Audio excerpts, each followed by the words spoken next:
જય સોમનાથ મિત્રો. જ્યોતિષ શાસ્ત્રની અંદર વ્યક્તિના ભાગ્યનું વિશ્લેષણ તેની કુંડલીમાં બનેલા શુભ અને અશુભ યોગો દ્વારા કરવામાં આવે છે. કેમદ્રુમ દોષ જે છે એ અશુભ યોગ માનવામાં આવે છે. જ્યોતિષ શાસ્ત્રની અંદર તેને સૌથી અશુભ યોગોની શ્રેણીમાં રાખવામાં આવ્યો છે. આ યોગ એટલો બધો અશુભ છે કે જે વ્યક્તિની કુંડલીમાં આ યોગ હોય તેમાં પણ શુભ યોગોનું ફળ જે છે એ પણ નિષ્ક્રિય થઈ જતું હોય છે. જાણીએ કુંડલીની અંદર કેમદ્રુમ યોગ જે છે, દોષ જે છે એ કઈ રીતે ઉત્પન્ન થાય છે તો તેની અસરો પણ જોવાનો પ્રયત્ન કરીએ. ચંદ્રની દ્વિતીય અથવા દ્વાદશ ભાવની અંદર કોઈ પણ ગ્રહ જો ઉત્પન્ન ન થાય તો કેમદ્રુમ નામનો દોષ જે છે એ ઉત્પન્ન થતું હોય છે.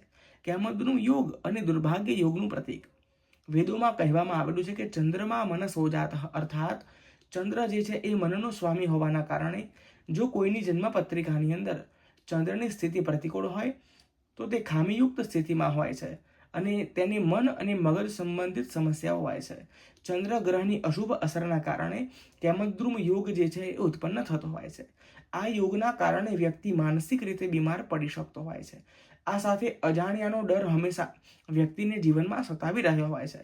કેમદ્રુમ દોષ જે છે એ જ્યોતિષ શાસ્ત્રના ઘણા વિદ્વાનો દ્વારા દુર્ભાગ્યનું પ્રતીક પણ કહેવામાં આવેલું છે. કુંડલીની અંદર કેમદ્રુમ દોષ જે છે એ કઈ રીતે ઉત્પન્ન થાય છે તે પણ જોવાનો પ્રયત્ન કરીએ. કુંડલીમાં કોઈ પણ ઘરની અંદર ચંદ્ર એકલો બેઠો હોય, કુંડલીમાં આપણે જોઈ રહ્યા છીએ પ્રત્યક્ષ કુંડલીમાં ચંદ્ર એકલો બેઠો છે, તેના દ્વિતીય અથવા દ્વાદશ ભાવની અંદર કોઈ પણ ગ્રહ સ્થિત ન હોય તો પણ કેમદ્રુમ નામનો દોષ જે છે એ ઉત્પન્ન થતો હોય છે. એવી કઈ સ્થિતિ છે કે જેની અંદર કેમદ્રુમ દોષ પણ આપણને શુભ પરિણામ આપતો હોય છે.